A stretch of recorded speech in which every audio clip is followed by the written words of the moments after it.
السلام علیکم ناظرین، آج میں اپنے دفتر میں بیٹھا تو میرا ایک دوست آیا تو بڑا مایوس سا پریشان سا. میں نے کہا یار کیا ہوا ہے؟ بڑا دکھی ہوئے ہیں. کہندا بس جی خان صاحب کی دسیے. میں ایک دوست تو بڑا ایک بندہ ہے اپنا بڑا دکھی ہے. میں کہ کیوں دکھی ہیں بھئی؟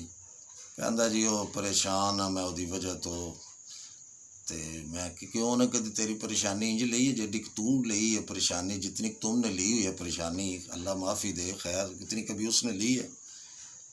کہتا جی نہیں لیتا ہے لیکن جنی میں لینا جی انی نہیں وہ پریشانی لینا. تو میں کہ پھر تن کہڑی لوڑ ایڈی پریشانی لے کے انج ہویا جی میں مریض بن گیا تو تے. کہندا جی بس پھر میرا دل انج دا. میں نے پھر اسے کہا میں کہ یار دیکھو رشتے ہوتے ہیں، دوست ہوتے ہیں، کوئی بھی آپ کا عزیز ہے جو بھی جس کا آپ کہہ رہے ہیں، لیکن اگلا بندہ جتنی دیر آپ جیسی ٹینشن نہیں لیتا وہ اپنے رنگ میں مست رہتا ہے تو آپ کو ٹینشن لینے کی کیا ضرورت ہے اتنی؟ آپ کیوں یار، تمہاری تو حالت ایسے جیسے مریض بنے ہوئے ہو. کبھی بھی رشتے ہوتے ہیں، دوست ہوتے ہیں، عزیز ہوتے ہیں، ایک حد تک آپ بھی جیسا کوئی چلے اس حد تک آپ بھی چلیں.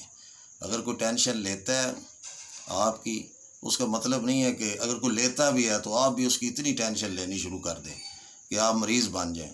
سب سے پہلے وہ جیسے کہتے ہیں نا پاکستان، سب سے پہلے اپنے آپ کو بھائی دیکھیں تو اس کے بعد پھر دوسرے کو. اگر ٹینشن کوئی دیتا بھی ہے تو اسے سمجھائیں، اگر نہیں سمجھتا تو آپ بھی خوش رہیں، انجوائے کریں، جیسا کوئی چلے ویسا چلے تو آپ کی زندگی اچھی گزرے گی.